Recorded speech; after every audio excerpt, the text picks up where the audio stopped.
Sí, sí, sí, sí, sí, la señora está dentro de su competencia. Hola, buenas tardes. Buenas tardes. Hola a todos. Buenas tardes. Buenas. Buenas tardes, ¿qué tal?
Muy buenas tardes.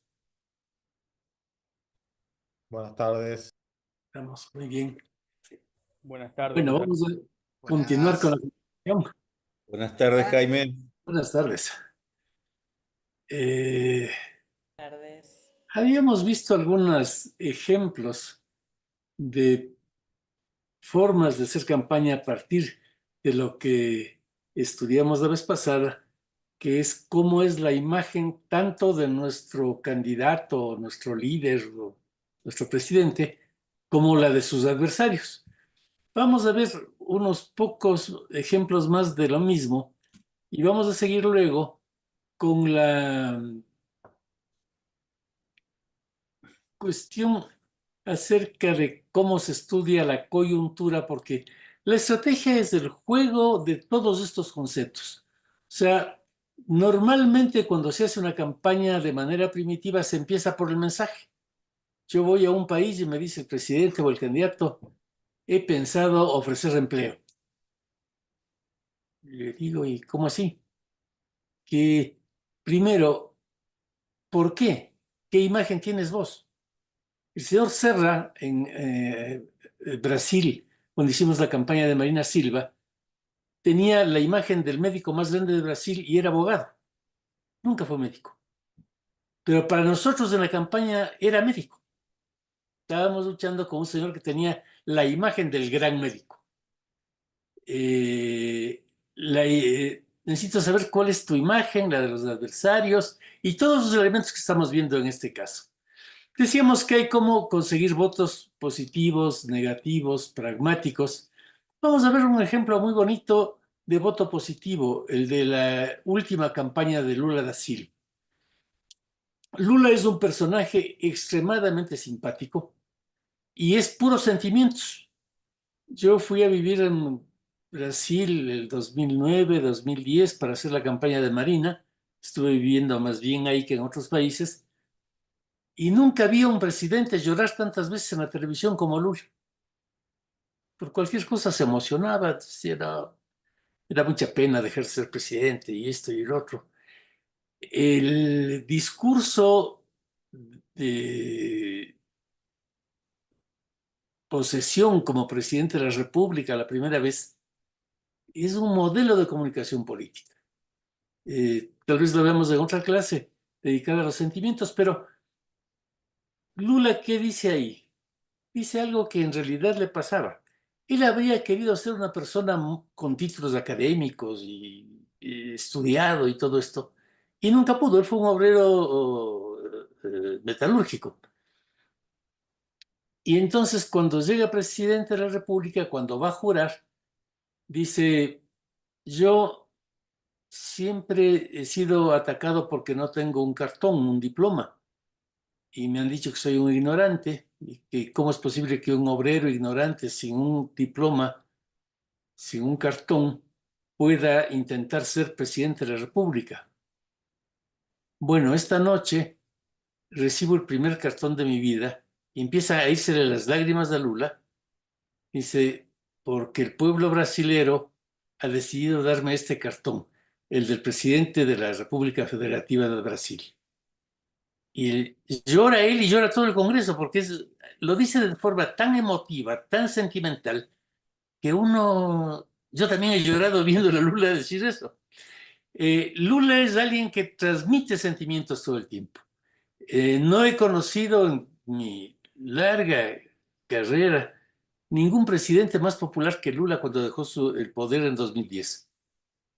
Una pregunta que hizo Santiago Nieto, mi socio, en una encuesta un mes antes de las elecciones, más del 60% de brasileños decía que votaría por cualquier persona que quiera a Lula.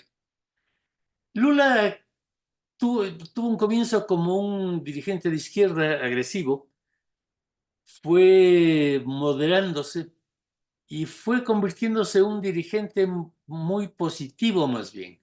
La última campaña hizo una amplísima alianza en la que estuvo desde la derecha más derecha hasta la izquierda más izquierda en contra de Bolsonaro.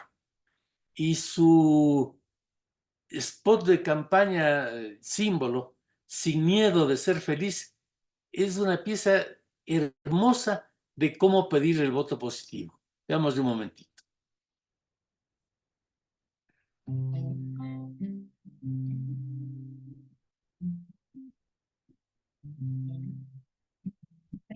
De dentro eu sei de novo um sentimento.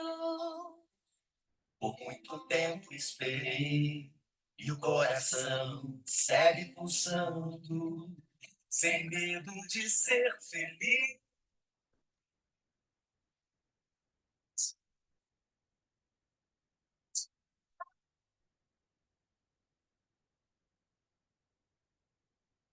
Mas essa estrela não vai se apagar. E o brilho ilumina. Veamos algunos elementos técnicos de lo que están haciendo estos señores. Fíjense la diversidad de personas que cantan. Es todo Brasil, negros, blancos, hombres, mujeres, jovencitos, ancianos. La mayor parte de ellos son cantantes famosos, pero representan una pluralidad que de alguna manera expone lo que es Brasil.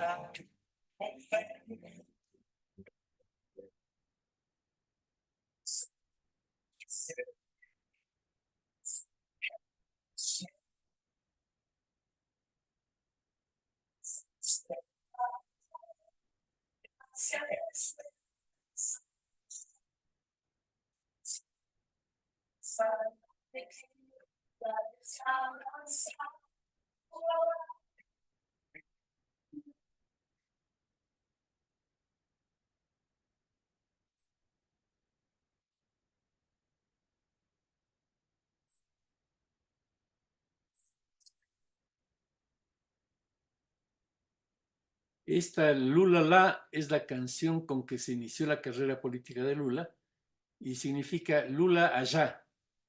Se refería a que todos los brasileños en el país cantaban que ojalá Lula llegue allá, que es Brasilia, la capital. Entonces, la canción es Lula La, Lula allá. Y no tenemos miedo de ser felices. Han hecho siempre canciones muy espectaculares los brasileros y siempre, normalmente en Brasil, el mensaje es positivo. Esto tiene que ver culturalmente también con que ellos, a diferencia de la América hispana, tienen una música siempre positiva. La canción más emblemática del Ecuador es Yo quiero que a mí me entierren. Entonces, claro, uno no puede ser muy optimista con eso. En el tango argentino dicen que es la música que más les gusta a los chilenos porque en cada tango o muere o le ponen cuernos a un argentino. Siempre hay una tragedia de por medio. Los corriditos mexicanos ni se hable, siempre es una tragedia. Brasil, desde el gobierno promovió explícitamente una cultura de positivismo, tiene este otro juego. Pero bueno, este es un ejemplo muy lindo de campaña positiva. Decimos que hay otro voto, el voto temor. Esto se da cuando hay un adversario que produce temor, cuando hay algo que produce temor, y tiendo a buscar y puedo votar por alguien que detenga aquello que me hace temer.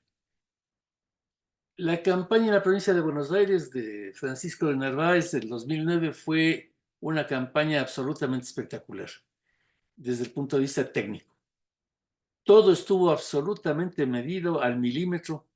De Narváez es una persona con una psicología extremadamente ordenada.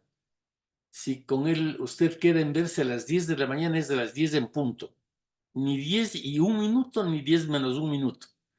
Si queda que se hagan tantos carteles, se hacen tantos carteles. Es un tipo muy ordenado. Y teníamos un gran problema. Él estaba patrocinado por el PRO, que en ese tiempo era chiquito, estaba en la ciudad de Buenos Aires. No tenía un aparato. Los peronistas quisieron que haga los peronistas disidentes de Duhalde quisieron que haga una campaña disidente. La estrategia que nosotros planteamos era una campaña ciudadana que no tenga nada que ver ni con peronismo, ni antiperonismo, ni con izquierda, ni con derecha. Era un buen tipo que quería ser diputado simplemente. Duhalde se enojó por eso, los peronistas dejaron el frente de batalla y teníamos el gran problema del fraude. Mucha gente en la provincia cree que hay fraude con frecuencia. No había un aparato para detener el fraude. Y entonces lo que hicimos fue una comunicación buscando voluntarios que ayuden a cuidar las urnas, por esta forma tan peculiar que tiene solo la Argentina de estos votos que se reparten y demás. Este es un spot hecho para, usando el temor al fraude, conseguir votación y conseguir éxito en la campaña. Son spots para conseguir voluntarios que vayan a las mesas a impedir el fraude. Nunca se dijo qué había pasado con esto. El rumor que corría era que habíamos conseguido como 50,000 o 60,000 voluntarios, cosa que en realidad es falsa, ya que pasó la vida, puedo decirlo claramente, conseguimos como unos 5,000 en total, no hubo más. Pero la idea fue amenazar a quienes querían hacer fraude con esto. Este artefacto ha alterado la vida y la política del mundo.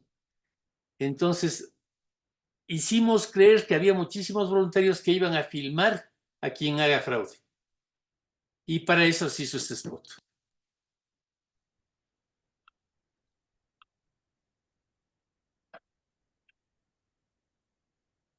Un momento.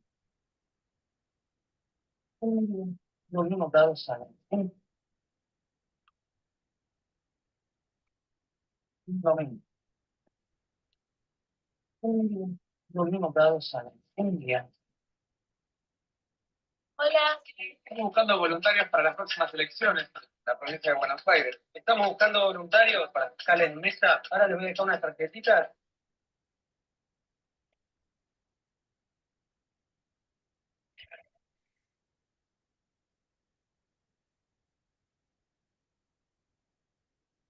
¿Les parece un garrón? Bueno, a mí me parece un bajón que tengamos que vivir así en la provincia y que no hagamos nada de nada para cambiarlo. Yo ya sé que es un embole. Pero peor es salir a la calle y que los delincuentes te estén apuntando con un arma. ¿Quieren salir del lugar en donde estamos? ¿Quieren salir? ¡Salgamos! ¡Salgamos! Que te roban el auto, que te roban la casa, que te roban la cartera, que te roban la dignidad, que te roban todo. ¡Que no nos roben los votos! ¡Que no nos roben los votos! ¿Quién cuenta los votos en la provincia de Buenos Aires, ¿Vos? ¿Vos?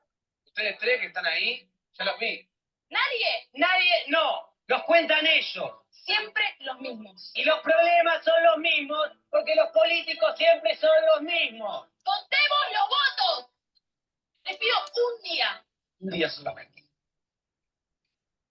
Un domingo cada 2 años para estar ahí. Y que ellos respeten nuestra voluntad de cambio. No alcanza con votar. Tenemos que estar ahí. Podemos cambiar la provincia en un día. El día que fuimos a contar nuestros votos. Soñar es real. El no querer cumplir con sus sueños Eso es irreal. Contemos los votos. El campo no se mancha. entra. Si vamos, cambia todo. Cambia todo. Cambia todo. ¿Me ayudás?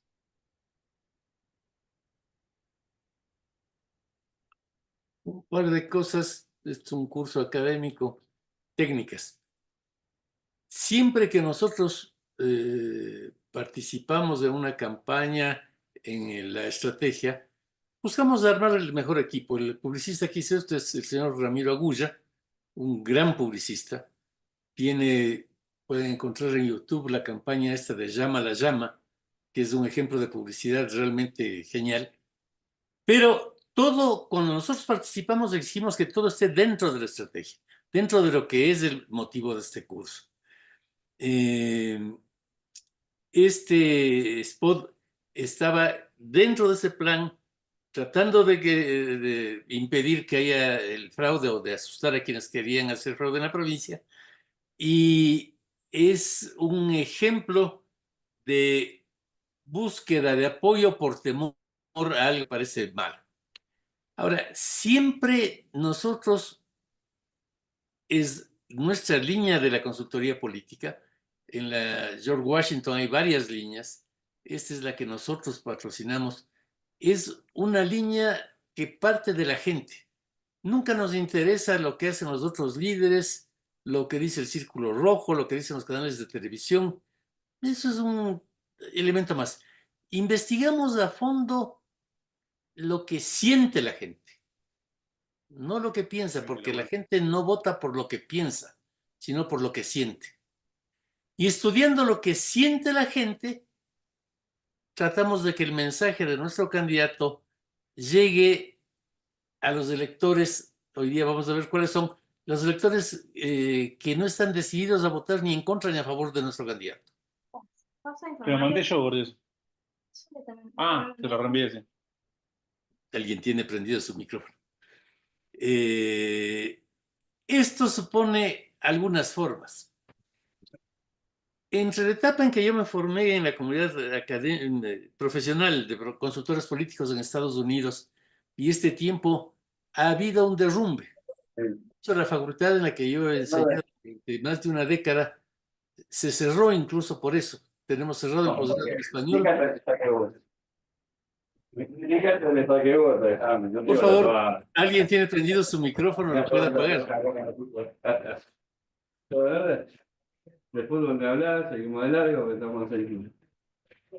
Están todo el día mandando memes. No sé cómo se puede hacer técnicamente, pero deberíamos pedirle que por favor. Diego Ontiveros, tenés el micrófono prendido. Es lo que es. Muchas gracias. Entonces, les decía que cuando me formé yo con la comunidad profesional norteamericana, había otra forma de hacer política. En Estados Unidos, sobre todo, se analizaban issues, temas, un programa de gobierno. Había discursos para explicar esos issues. Toma la lista nueva, pero Pero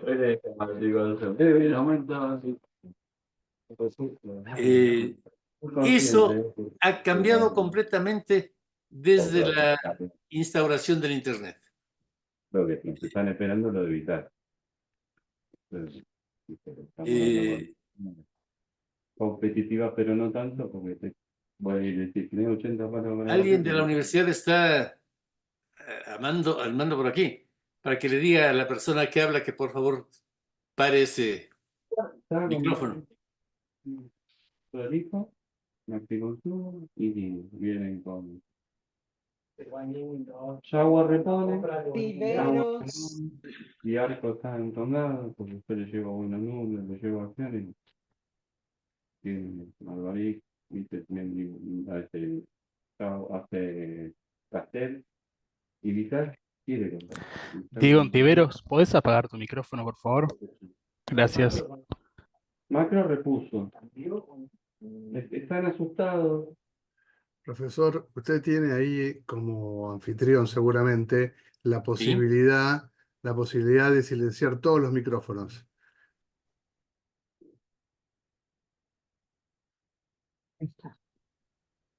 Si es que eso es posible, sería genial, pero... Ya está resuelto, ya lo silenció.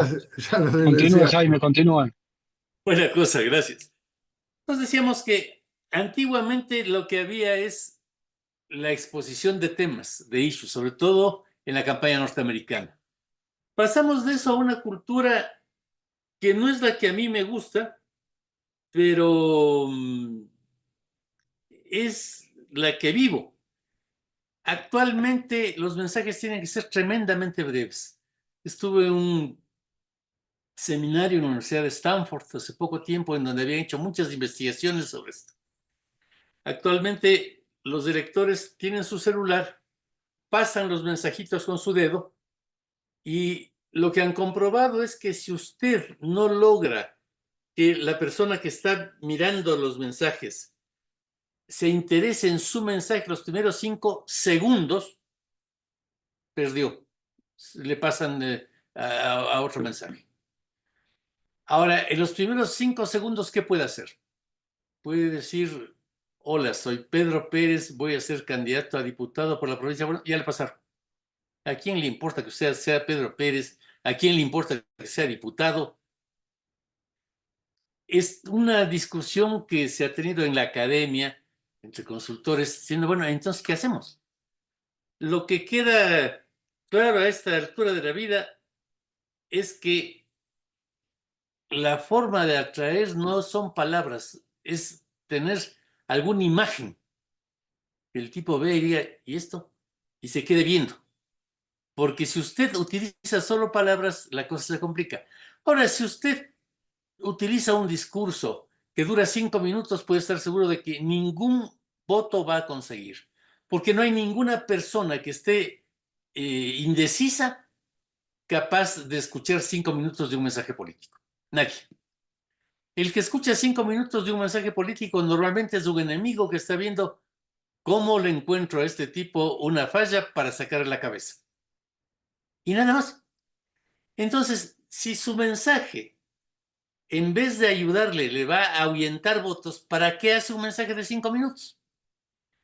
Parece lógico desde el sentido común, desde la academia más sofisticada también, pero me es muy difícil convencerles a los candidatos, a los presidentes, de que eso es así.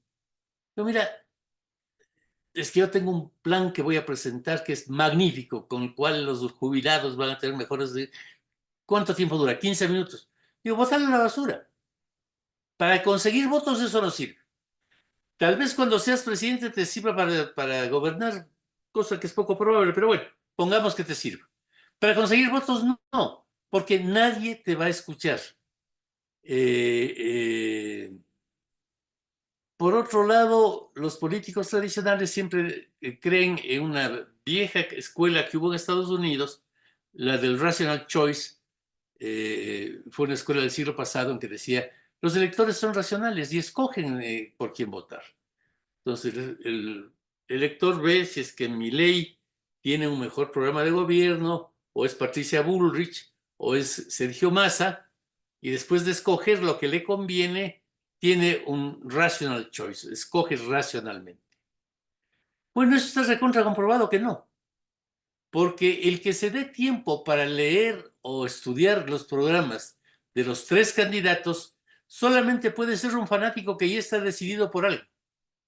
Una persona normal, entre leerse esos tres programas o ver un hermoso concierto en YouTube, va a YouTube. No, la oferta de placer de la sociedad del Internet es brutal. Entonces tenemos que ir a una comunicación integral que no es solo palabras, que es breve, que tiene una serie de aristas que se está estudiando mucho en la academia, hasta el punto que les digo, en la George Washington hemos cerrado el posgrado en español porque está desconcertada la planta académica de qué hacer en este nuevo mundo en el cual la gente es totalmente distinta de la gente que había hace 10 años. Es totalmente distinta. Por lo tanto, está claro el papel de los sentimientos.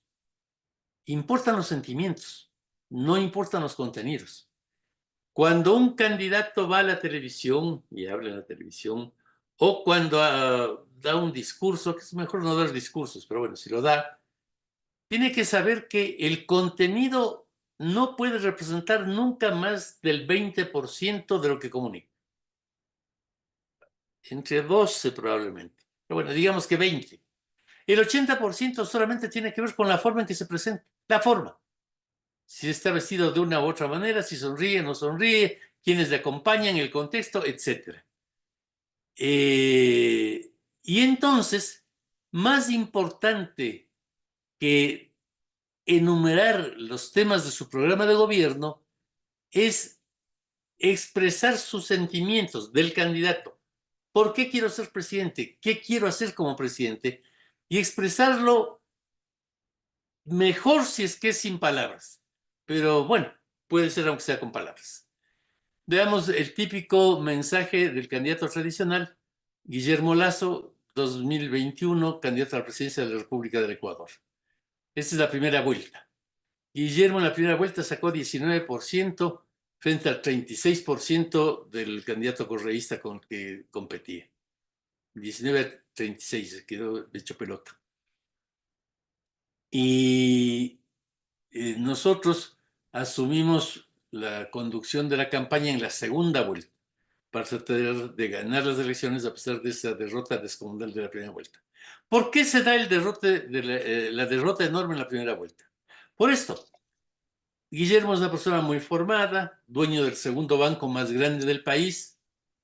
Ojo, problema, dueño de banco. Los banqueros son, no digo que sea justo o injusto, pero son mal vistos desde el tiempo de Cristo.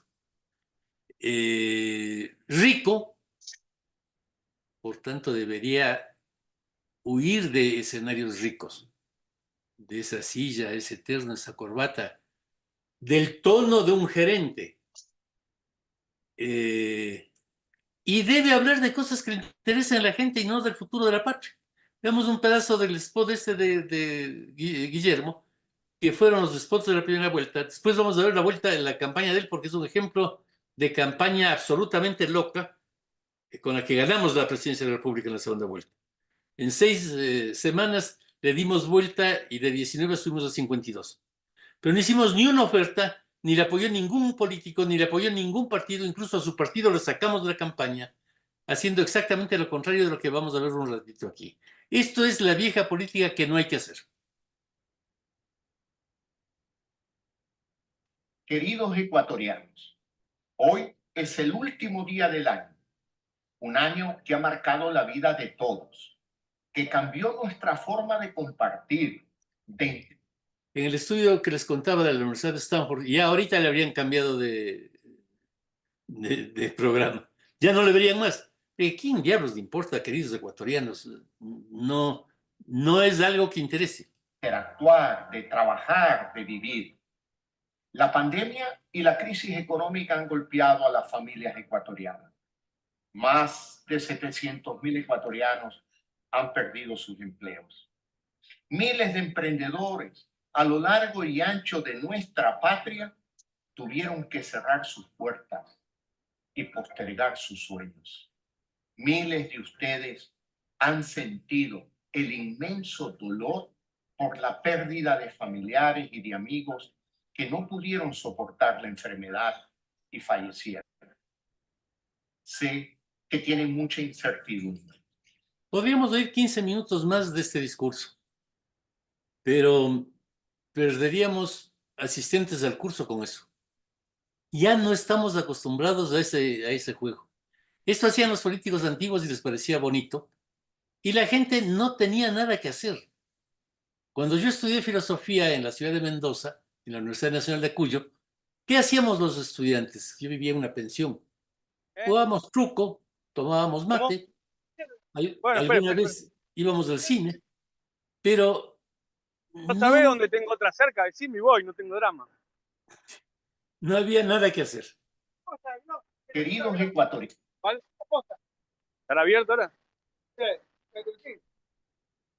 Entonces,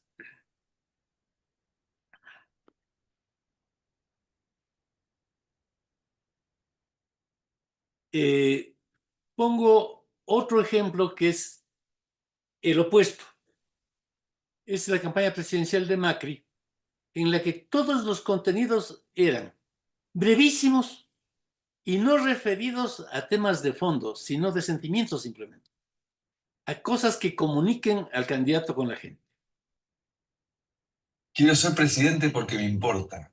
Me importa que tengamos un sueño. Me importa que estemos unidos. Me importa que vos y tu familia estén bien. Me importa trabajar para tener un país con pobreza cero. Me importa que todos los que vivan en este país reciban la asignación universal. Me importa ayudarte siempre a cuidar a tus hijos y a tus padres. Me importa que no pierdas lo que conseguiste. Me importa que una crisis no se lleve todo tu esfuerzo. Me importa que puedas pensar distinto. Me importa acompañarte. Me importa ayudar, me importa hacer, me importa solucionar, me importa que juntos podamos cumplir este sueño. Me importa ser presidente para que de una vez por todas cada uno de ustedes viva mejor. Mauricio Macri, presidente de la Nación. Gabriela Michetti, vicepresidente. Entonces, ustedes ven el giro técnicamente es, en el un caso, yo soy el que sabe lo que debe ser el país. No, pero todos los peronistas, esa es una que no me banco. Es el castigo. Estaba el otro día en un programa de... Es el castigo, yo te lo leo a él. El país a la pista viene... Estaba bueno. Yo andaba con Grondona, estaba bueno. Así. Macri, tengo. Los moderadores de la universidad, por favor, bloqueen el micrófono de todos. La pasta que está bien dulce.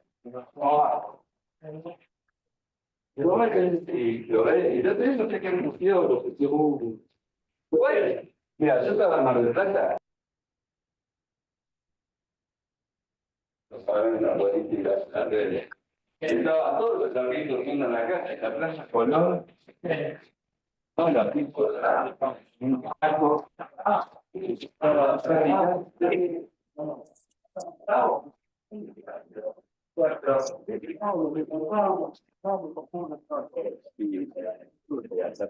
Lo dejaron muteado a Jaime. El único muchacho resultó el equivocado. Bien, entonces decíamos...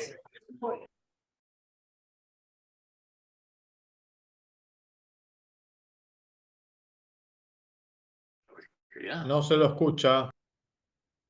¿Ahora sí o no? Sí, sí, ahora sí. Quiero ser presidente Diego está porque muteado. me importa que... ¿Ahora sí? Sí, sí, ¿Se me sí, ya escucha? está. Sí, gracias. Ya vimos el spot también, ya Quiero vimos ser- el spot. Jaime. Mil disculpas, podemos pero verlo de nuevo no... porque no se escuchó el spot anterior. Ah, ya. Y yo escribo mucho sobre tecnología, pero tengo 80 años. Entonces, para mí, programar computadoras y demás es casi un milagro. Queridos ecuatorianos, Quiero ser presidente porque me importa. Me importa que tengamos un sueño. Me importa que estemos unidos. Me importa que vos y tu familia estén bien. Me importa trabajar para tener un país con pobreza cero. Me importa que todos los que vivan en este país reciban la asignación universal. Me importa ayudarte siempre a cuidar a tus hijos y a tus padres. Me importa que no pierdas lo que conseguiste. Me importa que una crisis no se lleve todo tu esfuerzo. Me importa que puedas pensar distinto. Me importa acompañarte. Me importa ayudar, me importa hacer, me importa solucionar. Me importa que juntos podamos cumplir este sueño. Me importa ser presidente para que de una vez por todas cada uno de ustedes viva mejor. Mauricio Macri, presidente de la Nación. Gabriela Michetti, vicepresidente. Vamos juntos. En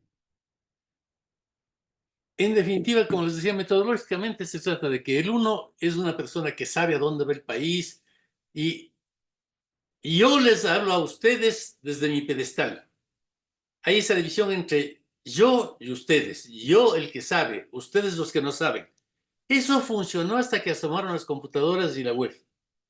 Actualmente la gente no quiere que le digan qué hacer. El hijo no tiene con el padre la relación que yo tuve con el mío. El alumno no tiene con el profesor la misma relación. El feligrés con el cura. Y entonces hay que tener otra aproximación que no es la del antiguo líder que estaba en un pedestal y que veía a la gente desde arriba. Ya veremos un poco el caso de los líderes violentos como Milei, como Trump, que sin embargo tienen elementos que permanentemente les conectan con la gente, pero eso vemos luego. ¿Qué pasa con la presentación del candidato? Pasa lo mismo. Una presentación posible es: yo he sido un genio, he sido ministro, he sido vicepresidente, he sido senador, soy el tipo más importante que hubo en la historia del país. La otra presentación es: yo soy la gente, me confundo con la gente. En un caso hay un escenario solemne, un escenario en el que el candidato está arriba, y en el otro el candidato se funde con la gente. Vamos a ver dos spots de la campaña presidencial brasileña de 2010. El uno es de Dilma Rousseff, la candidata oficial de Lula da Silva, que era nuestra adversaria. Yo trabajaba con Marina Silva, candidata del Partido Verde de Brasil. Y lo que me interesa es que veamos en cada caso lo metodológico. La una, siendo ella de izquierda y militante de PT y todo esto, es una señora importante, una señora de la upper class. La otra es una persona que se funde con la gente. Esta fue la biografía de Dilma Rousseff, que se presentó al iniciar su campaña. Dilma foi a primeira mulher a ser secretária de Finanças de Porto Alegre e secretária de Minas e Energia do Rio Grande do Sul. Foi a primeira mulher a ser ministra de Minas e Energia e a presidir o Conselho de Administração da Petrobras. E graças à sua competência, se tornou a primeira mulher a ser ministra-chefe da Casa Civil, o cargo mais importante do governo depois do presidente. Quem tem uma biografia dessas tem tudo para ser a primeira presidente do Brasil.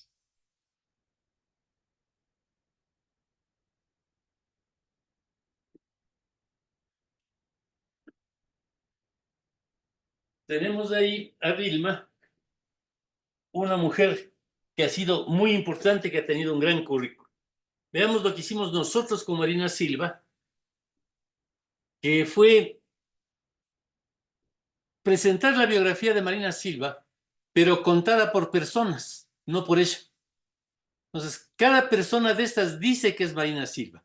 Nací en Serengueiro, fui a Acre, estudié, fui senadora. ¿Y quiénes dicen esto?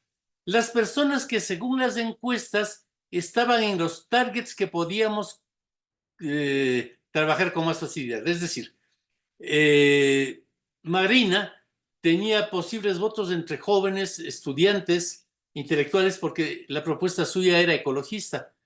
Entonces hay varios de esos estudiantes que están ahí. Las encuestas nos dijeron si teníamos más votos entre negros, blancos, viejos, jóvenes, hombres, mujeres, y en esa proporción asoman las personas contando la biografía de Marina, diciendo que son Marina Silva. Marina era una mujer, yo le quiero mucho, una mujer muy inteligente, valiosísima, afroamericana. Y esto era algo peculiar en la historia de Brasil. Primera vez había una mujer afroamericana como candidata a la presidencia.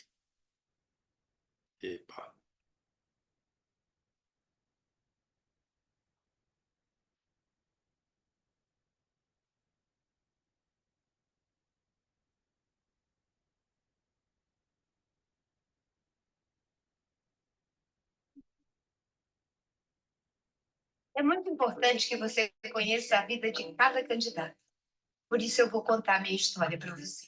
Eu nasci no Seringal do Acre. No coração da Amazônia. Comecei a trabalhar ainda criança. A minha escola era floresta. A escola da vida. Fiquei muito doente e fui para a cidade. Penei na fila dos hospitais. Fui desenganada por alguns, fui ajudada por outros. Graças a Deus, superei tudo. Eu sei o valor do sistema público de saúde. Aprendi a ler aos 16 anos e nunca mais parei de estudar. Entrei na faculdade e me formei em História. Sou professora. A educação salvou minha vida. A educação pode salvar milhões de vidas. Lutei ao lado de Chico Mendes pelos povos da floresta. Pelos trabalhadores do campo e da cidade. Fui vereadora, deputada estadual e a mais jovem senadora da República do Brasil. Fui ministra do Meio Ambiente no governo Lula. Conseguimos deter o aumento da devastação. Levamos melhoria de vida para as comunidades. Sou casada e sou mãe de 4 jovens. Eu me preocupo com o futuro. Com educação de qualidade. Atenção integral à saúde. O novo planejamento das cidades. Sou da paz. Sou pelo desenvolvimento sustentável. Sou uma trabalhadora brasileira. Sou candidata do Partido Verde a presidente do Brasil. Sou Marina Silva. Ustedes pueden ver la diferencia metodológica. En un caso, Dilma, importante ministra en un escenario, nos importan mucho los escenarios, un escenario que dice que ella es una mujer muy importante.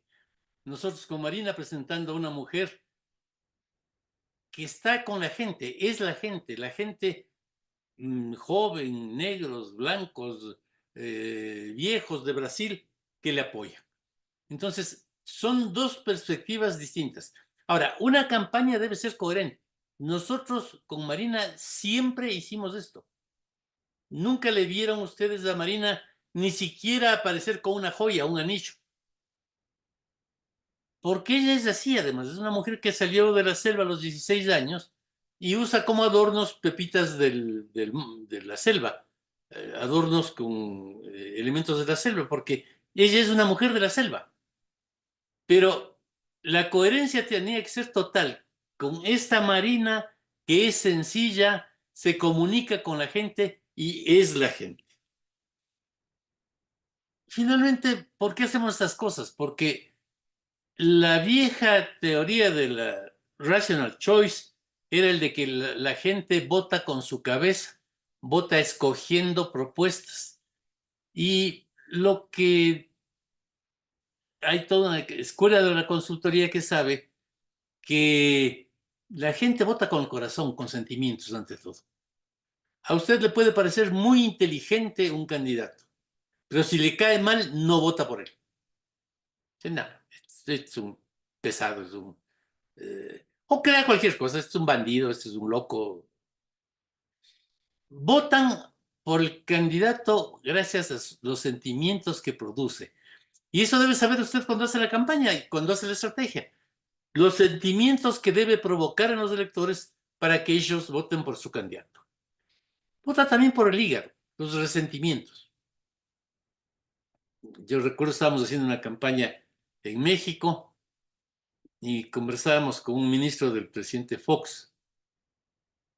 Decía, ¿qué tal? Le digo, ve, diles a las gentes que son tus partidarios del PAN que tengan cuidado. Estábamos en la glorieta de Insurgentes con un poco de gente común, gente de clase media. Insurgentes entran y salen del subterráneo 2 millones de personas cada día. Y pasó una camioneta elegantísima con imágenes del PAN y nos lanzó una ola de barro y agua fatal. Te aseguro que todos esos no vuelven a votar por el PAN nunca. ¿Por qué? Porque nos lanzaron agua. Unos tipos que tienen un carro lujoso y que son del PAN. Ah, no, yo por eso no voto. No, espérate, yo te puedo explicar el programa de gobierno. ¿Qué programa de gobierno? Se vaya a algún lado con su programa de gobierno. El hígado es muy importante. Cuando la gente se enoja por algo, es difícil que cambie de posición. La última elección argentina es un caso muy claro de eso. Milei ganó las elecciones por el rechazo de la mayoría de la gente a los políticos antiguos. Yo, y más en clases, nunca tengo una simpatía o una antipatía por nadie. Pero me llamó la atención por segunda vez el tema este del resentimiento. Milei es resentimiento. Cuando había caído en agosto algunos puntos su popularidad, cuando él tomó algunas medidas que perjudicaron a los jubilados, él perdió unos 6, 7 puntos.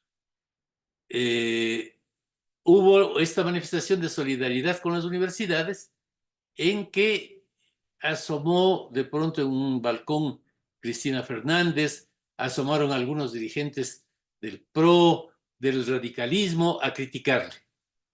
Fue curioso cómo se cayó mientras no asomaron ellos. Cuando ellos asomaron, la gente volvió a Milei. Eran generalmente gentes de mayor edad que suelen ser votantes del PRO. Pero volvieron no por Milei, sino por las iras que les producía ver a los adversarios de Milei atacándolo. El tema de las monedas virtuales que está viviendo todavía este momento Argentina me ha llamado la atención enormemente. Yo tengo acceso a una encuesta diaria que se hace en la República Argentina con validez en la ciudad de Buenos Aires y en la provincia de Buenos Aires.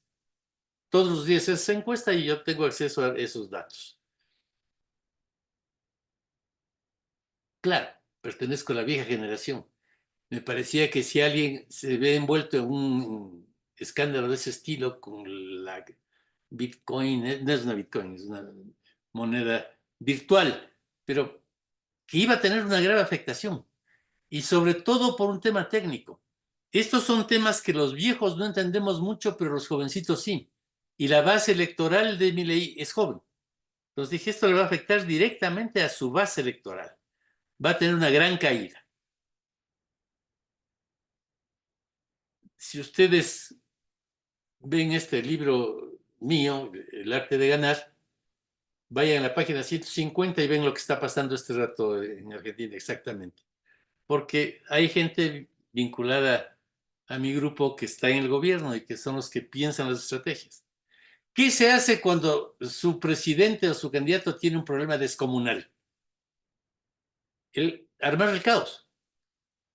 Hace que un periodista le ataque a otro diciendo que le dan plata, que un dirigente de oposición salga a insultarle a un periodista, que el otro le ataque al de más allá, manda el pliego del hijo y le nombra directamente al hijo para que la gente se muera de las iras.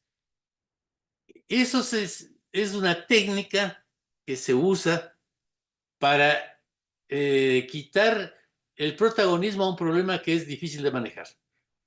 Era muy difícil para ellos manejar el tema de Milei y la moneda virtual, y lo que han armado es el caos. Entonces hay muchas cosas de que se discute, que si dijo, que si Rodríguez Larreta dijo ni sé qué del PRO, y si Mauricio Macri dijo ni sé qué, y si Johnny Viale le atacó Bueno, en ese caos pierde protagonismo el problema que no se puede manejar.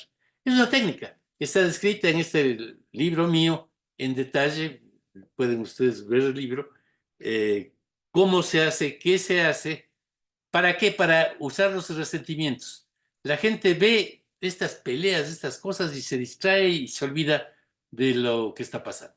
Entonces, el voto y la opción política se define por los sentimientos, los resentimientos, las necesidades, y eso es lógico también. Si usted vive en un barrio de la provincia en que no tienen agua, no tienen acceso, es normal que usted busque que satisfagan sus necesidades. Y eso es lo antiguo.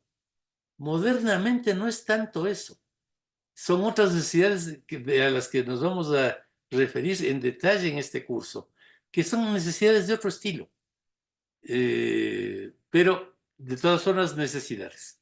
Los miedos, si el candidato suscita temores, no votan por él. Las exclusiones, puede ser que un candidato, y eso suele pasar con candidatos ricos de la derecha, tienen un lindo programa, pero yo que vivo en una barriada o en un pueblo alejado, veo que este señor puede hacer un lindo país en el cual yo no tengo espacio.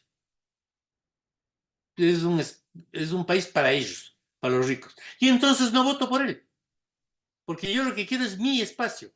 Si yo me siento excluido, no voy a votar por él. Un elemento que nosotros empleamos siempre, la próxima semana estaré saliendo para este curso desde Bolivia, y voy a discutir con políticos bolivianos estos temas, el tema de los sueños y los insomnios. Siempre nosotros utilizamos esto. Esto que vos quieres proponer, ¿a cuántos les quita el sueño? No, es bien importante que el Partido Radical ha eliminado el artículo 13 que decía que era posible la empresa privada. Hermano, eso no le importa a nadie. Ni al fantasma de Irigoyen le importa eso. No.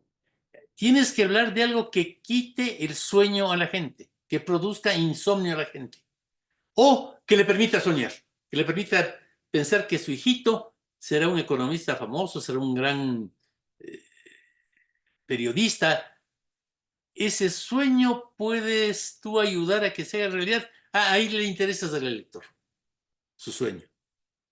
Eso que le quite el sueño a un elector que tiene un hijo sordo y ciego y muchas veces se despierta a la madrugada pensando cómo cuernos hago para que mi hijo tenga una buena vida. Si es que tú de manera convincente hablas de soluciones para las personas con capacidades especiales, puede ser que les llames la atención. Pero no si le hablas de los estatutos del PRO o de si hay que presentar una moción en el Congreso para declarar el Día de los Enamorados. No, eso no funciona. El eje de toda la postura nuestra, de nuestra forma de hacer consultoría, de nuestra forma de armar la estrategia, es ante todo un enfoque de respeto al elector. Nos interesa lo que el elector siente, lo que el elector vive. Y si hay algo que saca lágrimas a los electores que me interesan, hoy vamos a ver cuáles son los que me interesan, entonces por ahí va la cuestión. Habíamos dicho que los capítulos de la estrategia son con tener claras las metas de la campaña, las imágenes nuestras de los adversarios de otros actores. Y en esta conversación de hoy vamos a ver algo sobre la coyuntura y sobre los targets. Averiguamos ante todo en la encuesta lo que clásicamente el maestro Napolitano y los consultores gringos llamaban el mood, la sensación, la forma en que veo las cosas que están pasando. Entonces, preguntamos, ¿cómo perciben la realidad del país, o de la ciudad, o del estado en el que estamos haciendo la campaña? Normalmente se pregunta, ¿la ciudad de Buenos Aires ahora está mejor o peor que hace un año? ¿Y usted cree que dentro de un año va a estar mejor o peor? ¿Están las cosas mejorando o empeorando? ¿Cuáles son sus problemas más sentidos? Usted y su familia, ¿está mejor o peor que hace un año? ¿Tiene usted más optimismo sobre lo que pueden lograr sus hijos ahora o lo tenía hace un año? ¿Cree usted que su familia va a estar mejor o peor que ahora, dentro de un año? Con todo esto lo que estamos viendo es la sensación. Esto nos sirve para un montón de cosas, entre otras cosas para descifrar toda la encuesta. Porque cuando la gente está deprimida tiende a hablar mal de todo el mundo y rechaza a los políticos, a los curas, a los santos y demás. Cuando está de buen humor, en cambio, tiende a responder de manera positiva. Empezamos por ahí. Averiguamos también qué es lo que le pasa con su entorno inmediato, en su barrio, en el entorno en que usted vive. ¿Qué pasa? y aterrizamos mucho en su familia. ¿Cómo está su familia? ¿Cómo siente que será el futuro de sus hijos, de sus parientes? ¿Cuáles son los problemas de su familia? ¿Qué es lo que ocurre siempre? Cuando habla usted de los problemas del país, la corrupción aparece en todos los países de América Latina con un porcentaje importante. Cuando baja al barrio, la corrupción enflaquece y con su familia desaparece. No es un problema que en realidad le mueve. Es un problema que tiene que ver con la percepción más de los periódicos, de los canales de televisión y demás. Nosotros averiguamos las percepciones generales para interpretar toda la encuesta, saber si están deprimidos o no. Si es que la elección es municipal, nos importa el entorno inmediato, el barrio en que vive el señor. Ahí puede asomar o no la seguridad, el narcotráfico, etc. Y en todas las elecciones lo que importa es usted y su familia. Finalmente, en focus que hacíamos en algún momento, Ecuador tuvo una guerra que duró 200 años con Perú, fue una guerra espantosa. En uno de los periodos calientes en que había intercambio de fuego y muertos en la frontera, hicimos unos focus group. Y el psicólogo que dirigía los focus pidió a los presentes que dibujen cuál es el principal problema del país. Les pasó un papelito para que dibujen. A nivel de los profesionales, focus de profesionales, aparecía el país con un puñal hiriéndolo, el problema de la patria. A nivel de la gente de clases populares, aparecía un niño, aparecía un perrito, aparecía una casa. Perdone, pero le dije, ¿cuál es el problema del país? ¿Cuál es el problema del país? Que mi hijo no puede ir a la escuela porque no tengo plata. ¿Qué le parece que puede ser más importante en el país que eso? Que no tenemos comida. Una casita y había basura. Que la basura no me deja vivir. Se enferman mis hijos. Ese es el problema del país. Porque para el ciudadano común, el país empieza en su entorno, en su metro cuadrado, después va al barrio y después a esa cosa más lejana que para muchos casi no existe. Pero todas esas informaciones debemos tener para analizar la coyuntura. Cada vez más pesa lo cotidiano que lo ideológico. Yo empecé a trabajar en esto en la década del 80, del 2080. 2080, sí, en el siglo pasado. Y lo ideológico fue apagándose. Lo teórico fue apagándose. Y cada vez más pesada la vida cotidiana. A esta altura de la vida, lo que pesa realmente es la vida cotidiana. La gente está interesada en lo que vive, no en a dónde va la humanidad.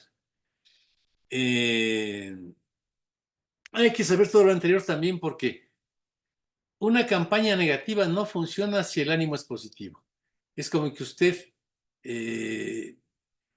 entre a hablar de desgracias de una fiesta. Si la gente está positiva, prefiere no oír cosas negativas. Si es que es demasiado positiva, puede sonar a demagogia. Esta información anterior sirve para ver el tema de la campaña. Hay preguntas que hay que saber en la coyuntura. ¿Cómo evalúan al gobierno nacional y a los gobiernos locales? Si usted está haciendo una campaña en Argentina, debe saber qué piensan sobre el gobierno. Perdón, me equivoqué. No es qué piensan, qué sienten sobre el gobierno. ¿Qué sienten sobre la ciudad, el gobierno de la ciudad? ¿Qué sienten sobre el gobierno de la provincia, etcétera? Eso va a ayudarle si usted está asesorando a un candidato del PRO en este momento y el objetivo es que el gobierno de la Ciudad de Buenos Aires en este momento está mal evaluado. Ese es un dato importante para usted. Si es que hacía usted campaña para el peronismo hace varios meses, el gobierno de Fernández, el presidente Fernández, estaba muy mal evaluado. Tenía unas negativas enormes. Yo estoy ahora trabajando en Bolivia. El gobierno del presidente Arce es del peor gobierno, el gobierno peor evaluado que he conocido en 50 años. Nunca hubo un gobierno que tuviera la aprobación de solamente el 6% de los bolivianos. Si es que eso es así, usted debe saberlo para la campaña, sea que su candidato sea gobernista o sea de la oposición. Pero saber que el gobierno está tan rechazado es importante, entre otras cosas, para que si le quiere apoyar a su candidato diga no, gracias. Porque cuando le apoya un personaje o un gobierno que tiene más de 40, 50 de negativas, es mejor que no le apoye, por si le apoya le quita votos. Pero tiene que saber la evaluación de los gobiernos nacional y local. Estudiar qué les quita el sueño. Esto es tema más bien de investigaciones cualitativas hechas por psicólogos. Estudiar de qué hablan las gentes. Actualmente con la tecnología es muy fácil saber eso. Usted puede en Google, puede en YouTube averiguar a qué ingresan los usuarios y se va a sorprender completamente. Seguramente en este momento, yo he hecho esto durante 20 años en Argentina, en Ecuador durante 30 años, en Brasil, se va a sorprender porque las cosas que les inquietan a los miembros del Círculo Rojo, a los periodistas, a los políticos, generalmente a la gente no le importa un rabo. ¿De qué habla la gente? Bueno, en el YouTube vea las estadísticas. Este momento un tema que le encanta a la gente es hablar de inteligencia artificial. No saben mucho de qué se trata, pero quieren saber. Dice, ¿qué pasa con esto? Es algo nuevo. Está alterando la vida de sus hijos, de su familia. Les importa mucho saber cuál es el último modelo de iPhone o de teléfono inteligente. ¿Qué es lo que hace el nuevo teléfono inteligente y vale la pena o no hacer un esfuerzo para conseguirlo? Hablan mucho de esas cosas. Y bueno, si quiere hacer una buena estrategia en este tiempo, sepa ese dato objetivo. ¿De qué están hablando la mayoría de los ciudadanos de la ciudad, de la provincia o del país en el que está trabajando, para poder hablar de sus temas? Si usted asoma hablando de cosas que no les importan, no le van a oír simplemente. Puede hacerlo muy bien, con unos spots divinos, con un discurso perfecto. A Guillermo Lazo, a quien vimos hace un rato, le escribían tipos muy sabios, académicos, las propuestas económicas, esto, el otro, expertos en discurso. Pero a la gente no le interesa. Y si no le interesa, usted puede hacer la cosa más linda que no funciona. Hay que saber de qué están hablando. Hay que averiguar algunas variables políticas. ¿Prefieren algún partido? En esto nosotros tenemos una evolución desde el año 2005 de Argentina muy detenida. ¿Cómo ha ido cambiando esto? Cuantitativamente y cualitativamente los focos que hemos hecho. En su momento, el Partido Peronista, el Partido Radical, el Partido Socialista, estaba más afincado en Santa Fe, pero fue un partido interesante, tenían mucha importancia, había mucha gente que les prefería. Esto se fue deteriorando, al igual que en Ecuador, que en Venezuela, que en Estados Unidos, que en el mismo México, que es el país más partidista que existe, y ahora esa preferencia no sirve mucho. En algunas campañas, como la segunda vuelta de Lazo, nosotros le pedimos que ningún partido le apoye, ninguno, ni de derecha, ni de izquierda, ni de nada. Dijimos, el apoyo de un partido significa que pierdes N votos, y queremos ganar los que se pueda. Así que ni tu partido está autorizado a asomar. Que no se vea nunca un logo de tu partido, una bandera de tu partido, no, nada. Ni tus diputados tampoco, ni tus dirigentes tampoco. Tú con gente común, vamos a ver esa campaña después porque es una campaña modelo de estos nuevos tiempos. La izquierda y la derecha, bueno, esto lo venimos estudiando detenidamente desde hace bastante tiempo. Hemos estudiado el tema mucho en México, mucho en Argentina, aceptablemente en Perú, Colombia, Bolivia, mucho en Ecuador, bastante en Bolivia. Casi en ningún país sumados, quienes prefieren izquierda y quienes prefieren derecha, llegan al 30%. El 70% dice, a mí qué me importa. No es algo que me guste ni no me guste, porque yo tengo una formación muy clásica. Fui militante de izquierda, muy de izquierda en mi juventud. Fui presidente de la Federación de Estudiantes Universitarios, etc. Y no es este el mundo que habría imaginado yo cuando era joven. Pero es así. Y a mí como consultor político no me interesa que el mundo sea como querría, sino saber cómo es.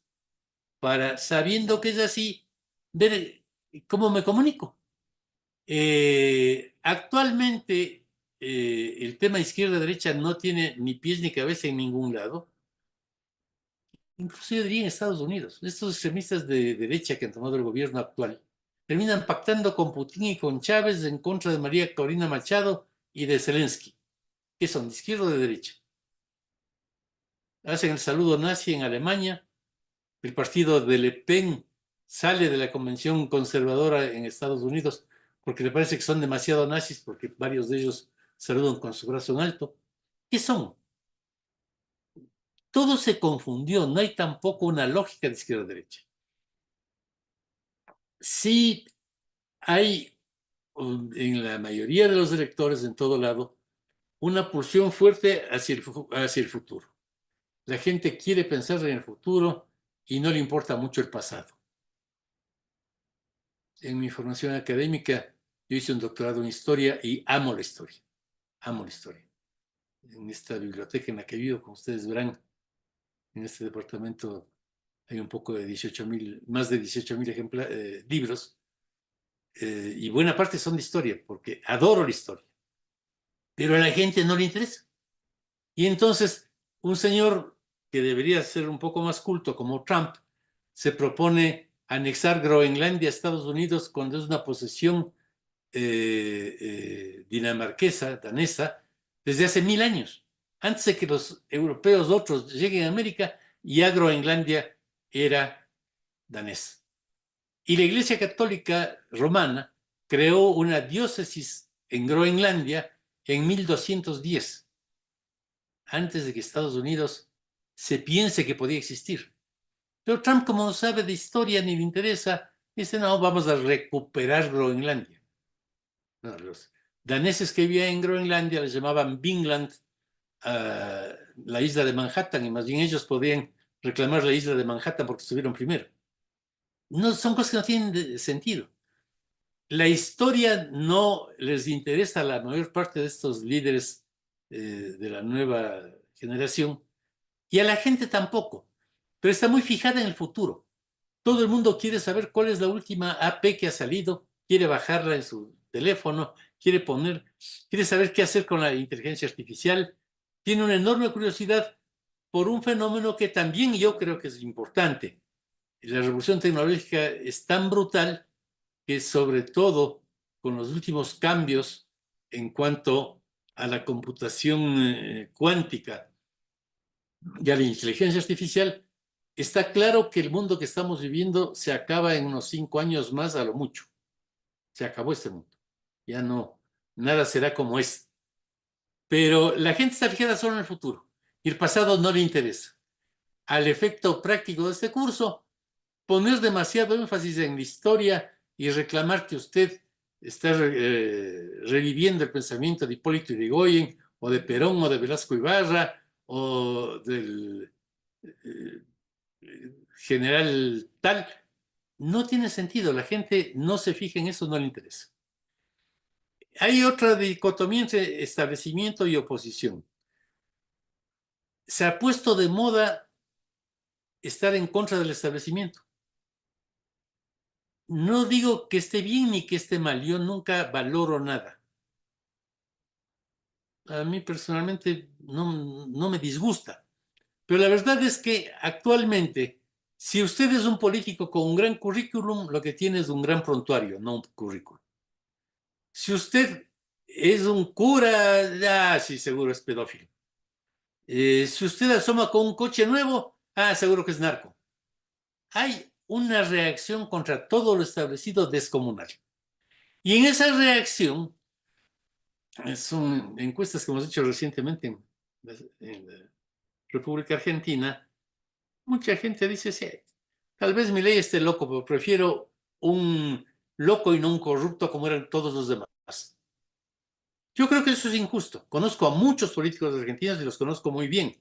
Creo que hay gente de todo. Como en todo lado, hay corruptos en el gobierno y en la oposición. Y hay gente muy buena en el gobierno y en la oposición.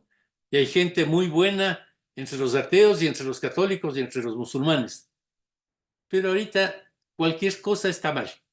El establecimiento es algo malo y hay que tener cuidado en las campañas, porque si le identifican a ustedes con el pasado, a su candidato, se jorobó. Averiguamos también estas preguntas de la encuesta original para armar la estrategia, si ya se ha decidido cómo votar. Vamos a tener elecciones en Argentina este año de legisladores, en Bolivia de presidente, en Ecuador de presidente. La primera pregunta es, ¿y usted ha decidido votar en las próximas elecciones? ¿Sabe cómo va a votar? Antes le preguntamos, ¿a usted le interesa la política? El interés por la política ha decaído brutalmente, brutalmente. Dicen que no le interesa más de la mitad de la población en México, Ecuador, Argentina. Bueno, Brasil nunca les interesó. No interesa la política. Pero es bueno saber, ¿les interesa o no les interesa? Ha decidido cómo votar. Si usted pregunta cómo votará en las próximas elecciones legislativas de Argentina, está perdiendo el tiempo. Evidentemente votarán de otra manera. Antiguamente no había nada que hacer ni de qué conversar y entonces hay gente con 3 meses, 6 meses de anterioridad y ya tenía decidido cómo votaría. Hemos hecho la encuesta postelectoral en la elección ecuatoriana que tuvo lugar hace 2 semanas y hay un 35% de personas que dice que tomó la decisión de por quién votar la última semana. De esos la mayoría, el 20% dice que tomó la decisión de votar cuando estaba en el recinto electoral. Y usted dice, bueno, ¿y para qué hago campaña 3 meses antes? Tiene sentido hacerlo, pero no crea que la encuesta que se hizo 15 días antes le dice cuál va a ser el futuro. Las encuestas definitivamente no sirven para ver el futuro. No sirven para eso. Creer que eso es así es un error radical, tanto para los periodistas como para los que estamos haciendo una campaña. El lema de mi grupo cuando asume una campaña es: nosotros no hacemos encuestas para que se cumplan el día de la elección, sino para que no se cumplan. Hacemos encuestas para armar una estrategia que transforme lo que está sucediendo y nuestro candidato gane. Pero las encuestas que hacemos es para que no se cumplan. Se hacen simulaciones. Se imagina en este momento, bueno, podrían ser candidatos a senadores Macri, Larreta, Lustó, tal. Son especulaciones. Parecería que pueden ser. Y hace una boleta para ver cómo votarían si es que esos son los candidatos. Pero a esta distancia de la elección, hasta que se inscriban las candidaturas, hay que hacer varios escenarios. ¿Qué pasa si Cristina es candidata? Una simulación con Cristina. ¿Qué pasa si no es candidata? Otra simulación sin Cristina. Y en la sin Cristina usted puede después hacer el cruce para ver quienes decían que votarían por Cristina, por quién votan cuando ella no está de candidata. Y esa es una información útil también. Pregunta siempre la segunda opción. Esto es algo más propio de la consultoría Yankee. Si es que usted en la primera le di una boleta y me dice que votaría por Cristina. Perfecto. Y si ella no es candidata, ¿por quién votaría? Es algo que nos sirve para ver los tránsitos posibles de votos. Le pregunta quién va a ganar. Quién va a ganar lo preguntamos porque la gente sabe quién está subiendo y quién está bajando siempre. Esto de que yo le engatuso a la gente con un idiota que miente de números es absolutamente tonto. Primero porque la gente en general no cree en las encuestas. Segundo porque hay una comunicación entre la gente, más con el internet. A través de las redes usted sabe que su primo que estaba votando por los radicales ahora dice que los radicales son unos viejos locos y que siente cómo está cambiando la cosa. Pero el quién va a ganar tiene tanta importancia para nosotros como el resultado de la simulación. Porque si va subiendo la idea de que va a ganar Pedro y Pedro está bien en la encuesta, bueno, parece que está bien la encuesta. Hacemos siempre el head to head, enfrentamos a un candidato con otro. Usted, entre Cristina Fernández y Karina Milei, ¿por cuál votaría? No porque las dos vayan a estar en una segunda vuelta. Esto sirve para cruzar con otras preguntas y saber la fortaleza de uno u otro candidato. Una de las preguntas o los temas más importantes que preguntamos es el nunca votaría. Esto es más importante que el por quién votaría. Porque si usted le pregunta, como hacemos siempre, a una persona, ¿usted podría votar eventualmente por Karina Milei o jamás votaría por ella? Si dice podría votar, es algo que no nos interesa mucho. Si a mí me dicen si podría votar por 10 candidatos, podría votar por los 10.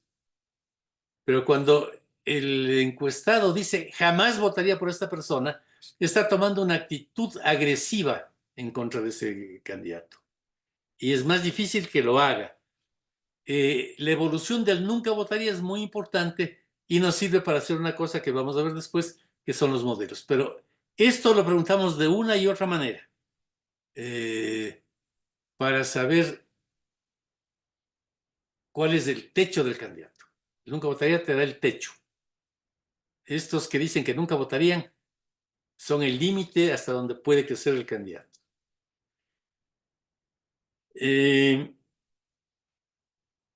Se ve también el tema de los apoyos, y en esto, en los trabajos que hemos hecho en varios países, los últimos 10 años y agravado con la pandemia, los apoyos normalmente no sirven para nada.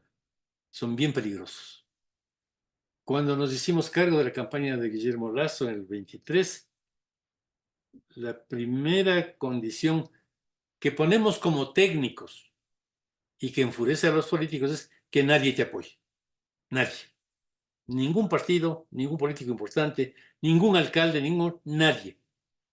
Asoma como una persona normal, no como alguien que pertenece al sindicato del crimen, que es en el imaginario de la gente la clase política.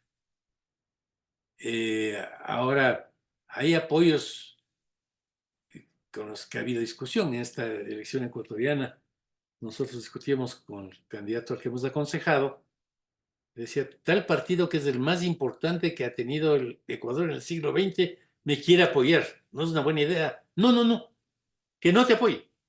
Te quita muchos votos. Resultado de la elección, el partido más importante que ha tenido el Ecuador los últimos 20 años sacó el 0,37% de los votos. Los grandes partidos en Ecuador, todos sacaron menos del 1%. Entre 12 candidatos de 12 partidos, sumados sus votaciones, no llegan al 4%. Porque la gente le dio esta bronca contra los políticos y entonces no es bueno que te apoyen, ni es bueno hablar como ellos, presentarte como ellos. Un ejercicio que hacemos con un candidato cuando lo asesoramos es, miremos algunos videos, a ver, el de Macri, el de Rodríguez Larreta, el de Negri, el de Lustó, el de Kicillof, el de Cristina. ¿Ves cómo hablan? ¿Ves cómo se mueven? Trata de evitar parecerte a cualquiera de ellos. Ese es un punto importante para ganar las elecciones en esta sociedad como está. Algunos de los que he mencionado son buenos amigos míos. Con la mayoría de ellos he conversado, no tengo ninguna bronca. Pero la sociedad está así. El hijo quiere no parecerse al padre y se siente elegantísimo cuando anda con unos blue jeans hechos pedazos que si yo me ponía cuando era joven, mi padre me habría roto la cabeza. En la coyuntura hay que ver también la lejanía con el sistema.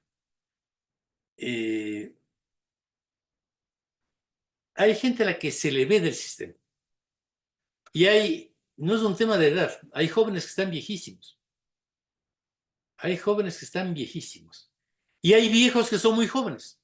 En Estados Unidos tenemos el caso de Sanders, que es un señor que está cerca de los 80, pero que es el que mueve a los jóvenes, hace esto, hace el otro. Vamos a ver un par de campañas de Sanders. Es un tipo psicológicamente muy joven. Está al día de todo.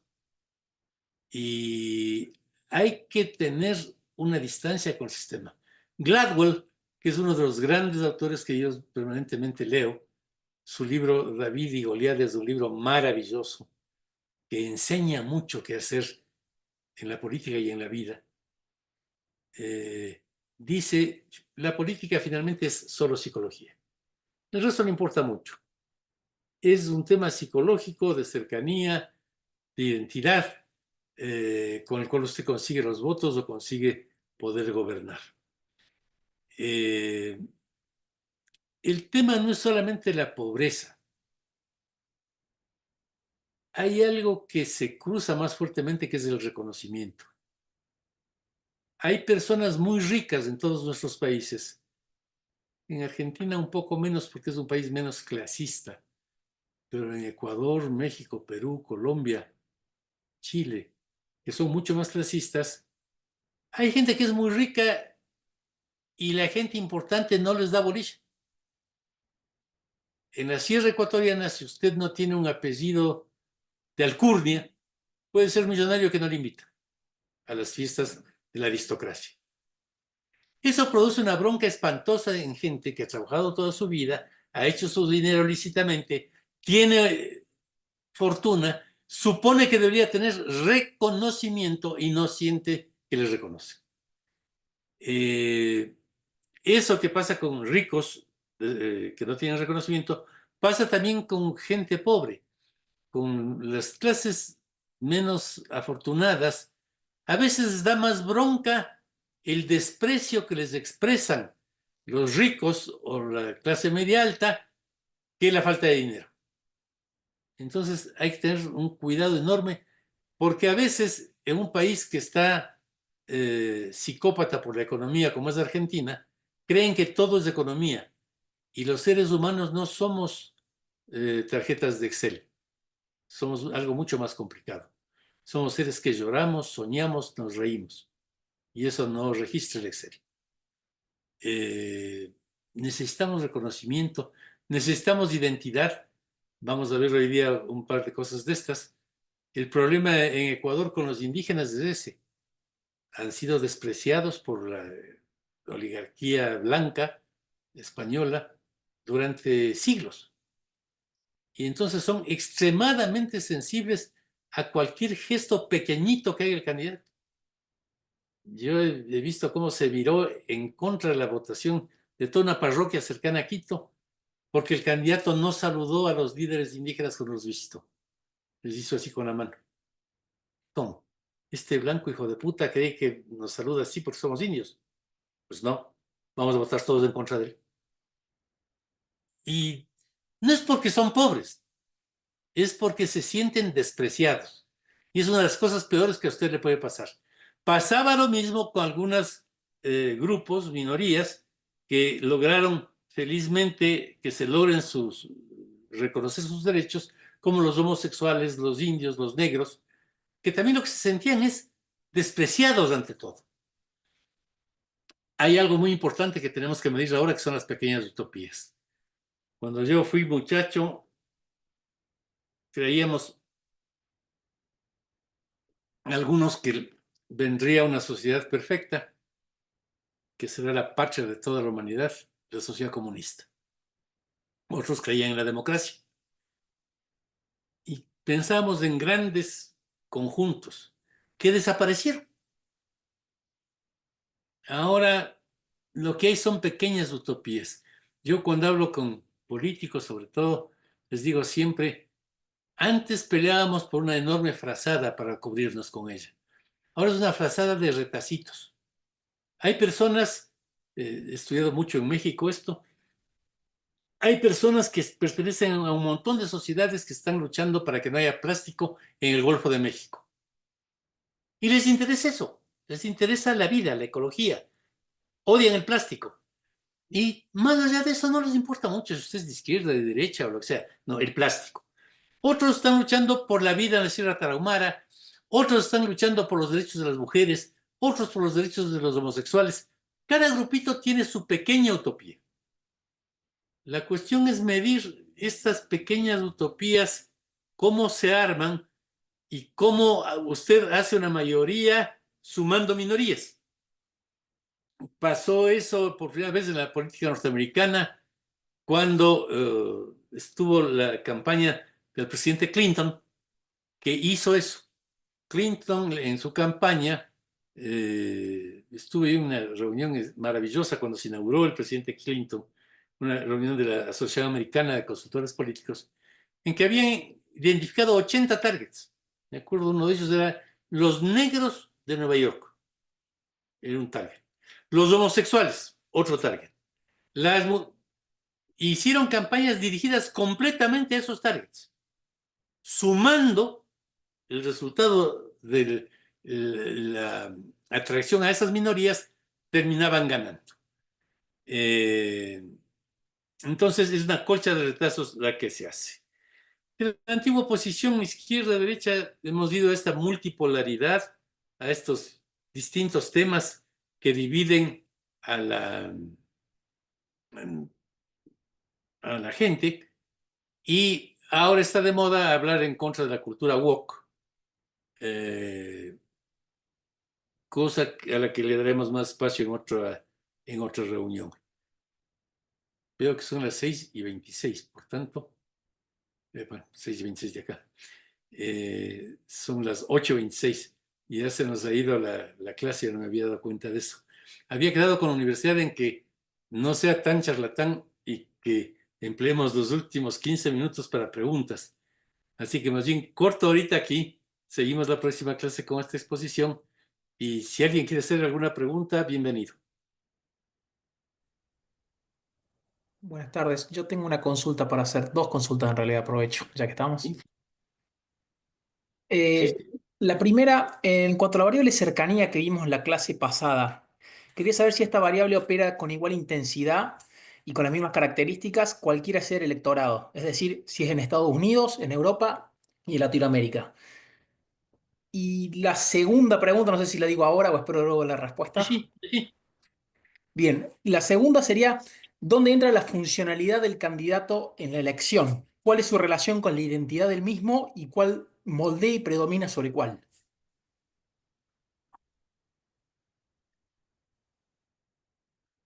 La primera de la cercanía, sí. Este es un fenómeno que tiene que ver con Internet más que con la política. El tema de fondo es que los seres humanos cambiamos, ya no somos los que éramos. Y hay un profesor del MIT, Pentland, volveremos a él más adelante, que ha creado una nueva ciencia social completamente para estudiar nada más las relaciones que se establecen en nuestras mentes por la Internet. ¿Cuándo se viraliza un tema? Es lo que estudia Pentland. ¿Cuándo han pasado cosas que ya estudiaremos en la siguiente clase que dependen completamente de una lógica distinta a la antigua? La petición de cercanía es evidente. Yo siempre comparo con lo que viví en mi juventud estudiando en Argentina. A nadie se le habría ocurrido gritarle a Perón, hola peluca. No, no era peluca, era el general Perón. Ahora hay una especie de juego medio macabro también, en el cual los líderes son tuteados, tratados como iguales, no se les cree mucho, no se les venera. El líder al que la gente sigue es al mismo tiempo un líder del que se ríen, al que aplauden como espectáculo. No hay duda de que Milei es uno de los líderes más importantes que ha surgido en Argentina en estos años, pero cuando él entra todo el mundo se mata de la risa y el tipo salta y canta. No era Alfonsín, el señor solemne que venía a decir a dónde va la Argentina. No, En todo el mundo esto se hizo pedazos, pero yo, en donde trabajo mucho es en América Latina, en distintos países de América Latina, y aquí la cosa es impresionante. También diría yo que hay una diferencia entre la América hispana y la lusitana. En Brasil el tema sentimientos es mucho más desatado que en la América española. Y en la América española esto funciona más en los países con menos colonia, con una historia menos vertical. México, Guatemala, Ecuador, Perú, Bolivia tuvieron una colonia muy fuerte y les quedó un autoritarismo colonial. Argentina, Chile también es semejante. Argentina es un país más tano que hispano, desordenado y loco, y por eso me gusta tanto vivir en Argentina y no en Chile. Una pregunta más. Estimado profesor, Valdemar Peralta, Bolivia, alumno suyo de la maestría del 218, sobre un tema concreto. Cuando un candidato tiene un desagrado alto, importante, pero la situación, el mood es negativo y hay un miedo, ¿cómo se perfila una campaña para que ese sentimiento de miedo sea más potente que el rechazo? El tema del rechazo es complejo. Si es muy grande, puede convivir con el triunfo.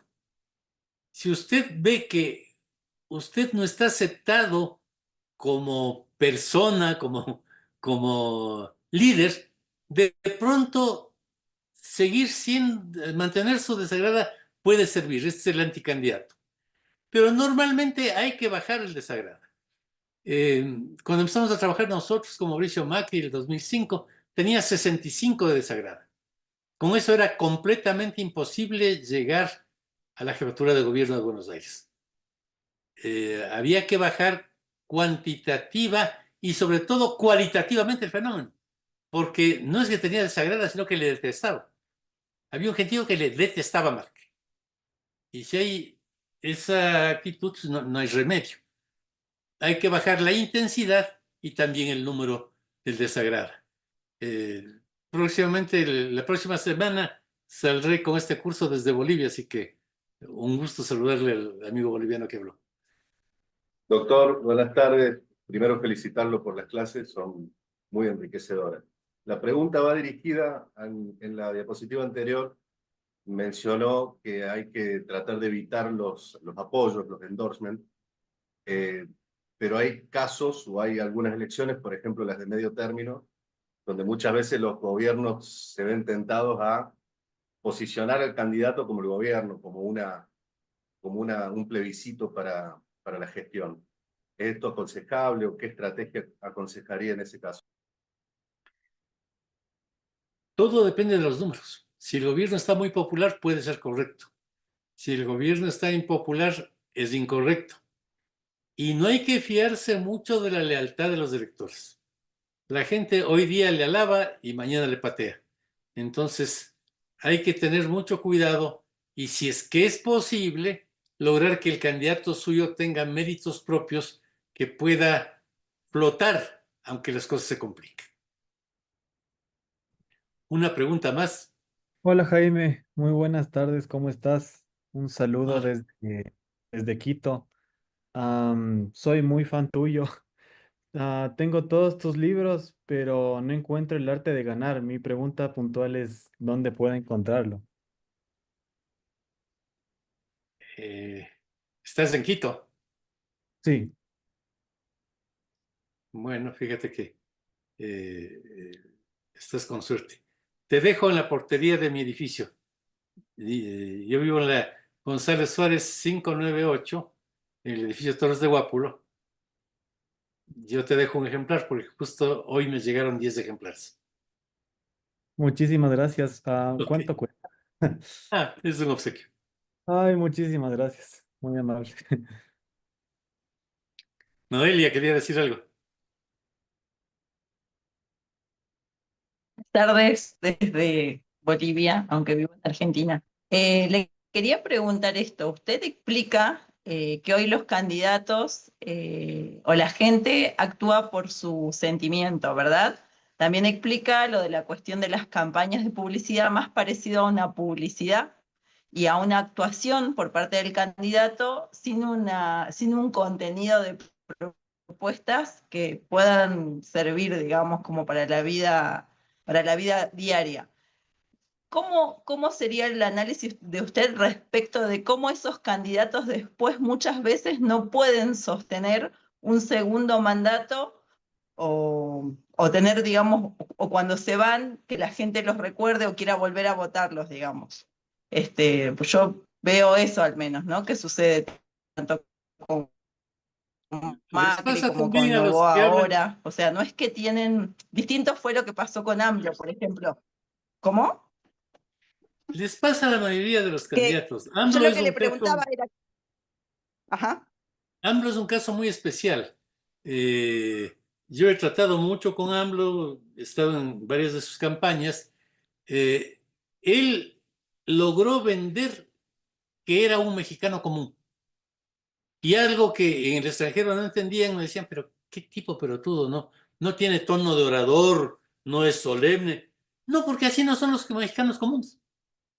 Él tenía esas mañaneras, a las 7 de la mañana iba la prensa y llegaba, sí, estaba viniendo hoy día y una señora me dijo que la ley que presenté está mala. Así que me parece que hay que retirar esta ley porque esta señora es bien sensata, bien simpática la viejita. Y este es un estadista. Sí, AMLO se retiró con una popularidad descomunal y en realidad impuso la presidencia de Claudia, una colaboradora muy cercana de él. Pero es un caso raro. En general, los presidentes no pueden reelegirse. Veamos que el presidente Trump en Estados Unidos no pudo reelegirse y en Estados Unidos es casi una religión que sí se reelige el presidente cuando quiere. Y en Brasil también, siempre se reelige el presidente y Bolsonaro no pudo hacerlo. La idea de volver a reelegir a un presidente es tremendamente difícil. Bueno, vamos terminando esto. Francisco Bando. Buenas noches, profesor. Saludos también desde Quito. Al igual que Felipe, bastante fan suyo. Tanto en su primera clase como en sus conferencias, al igual que en sus libros, usted recomienda mucho la lectura de Franz de Waal, El bonobo y los 10 mandamientos, La política y los chimpancés, etc. Entonces, al revisar los estudios de Waal, él una parte menciona que las hembras chimpancés no realizan actividades juntas, pero sí lo hacen cuando se trata de que los chimpancés machos les quieren violar. Realmente esto me llamó mucho la atención y me preguntaba si esto también es aplicable en la política de los seres humanos, porque lo menciona en la política de los chimpancés. Esa era mi pregunta puntual, profesor. Gracias. De Waal tiene varios estudios, pero los más apasionantes son sobre los bonobos, que son un tipo de chimpancé más morenito, un chimpancé negro que vive en el sur del Congo.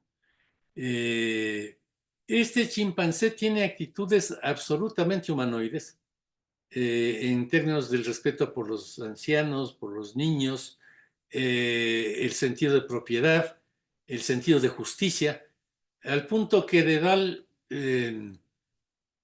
propuso en Naciones Unidas que sea considerado humanoide el chimpancé el bonobo.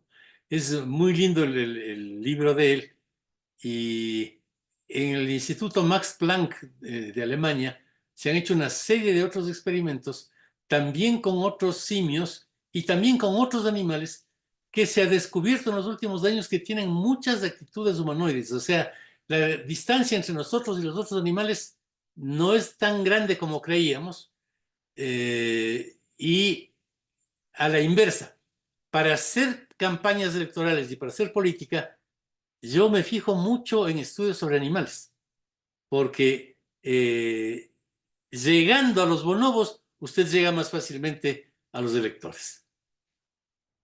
Pero el libro del El bonobo y los 10 mandamientos es un libro muy recomendable. Además, muy divertido porque De Waal es un tipo escribe muy bien. César, y con eso terminamos. Estamos idos. Hola, profesor, buenas tardes. Mi pregunta yo lo sigo más por hacer sus campañas junto a Mauricio Macri que por los libros.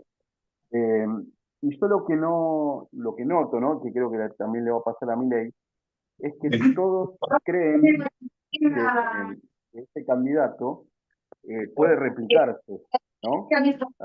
Pensaron que en su momento podían ser Mauricio Macri y fallaron, lo podemos ver más en Boca Juniors por ahí que en la ciudad de Buenos Aires, donde con el tiempo fue difícil imponerlos, que eran sus sucesores. ¿Por qué? O sea, ¿cómo podemos hacer para evitar eso, no? Decir, este candidato es Milei, pero no es Milei, como que tiene algo propio. Yo lo estimo mucho a Mauricio, hemos sido muy amigos, hemos trabajado 20 años, pero el tiempo pasa y si uno no tiene la sencillez para reciclarse, está frito. Yo creo que a Mauricio le falta sencillez para percibir los nuevos tiempos. Él no es Milei en absoluto. Esa fue una confusión. Yo se la dije en su casa. ¿No te parece a Milei? Milei es otra cosa. Yo conozco a la gente que trabaja con Milei. Algunos de ellos salieron de mi oficina en Buenos Aires. Los estimo mucho. Yo no tengo mayor entusiasmo ideológico ni a favor ni en contra de nadie. Pero Mauricio no es Milei. Ese PRO que era más abierto, más progresista, más inclusivo, es el que tuvo espacio. Cuando Mauricio giró hacia ese lado, y Mauricio es el caso más espectacular de la importancia que tiene la estrategia. Mientras él tuvo una estrategia del 2005 al 2015, ganó todas las elecciones en ciudad, en provincia y en país. Todas las elecciones que se presentó o patrocinó. Desde que se salió de la estrategia, no ha logrado meter un solo gol. La estrategia es central. El que gana es el candidato, no el estratega. Pero es como quien gana una competencia automovilística es el piloto, pero debe tener un buen coche. Y si usted en vez de asomar con un buen coche Fórmula 1, asuma con Citroën, le van a hacer pelota. Sin estrategia, Mauricio no ha tenido éxito, desgraciadamente. Y lo lamento porque es una persona a la que yo estimo mucho. Bueno, ahora sí, cortamos porque nos hemos pasado totalmente el tiempo. Les agradezco por su atención y el próximo miércoles nos vemos, estaré yo en Bolivia y hablaré desde ahí. Gracias, Jaime. Muchas gracias. Muchas gracias. Gracias. Gracias, Jaime. Gracias. Gracias, Jaime. Hasta luego. Gracias.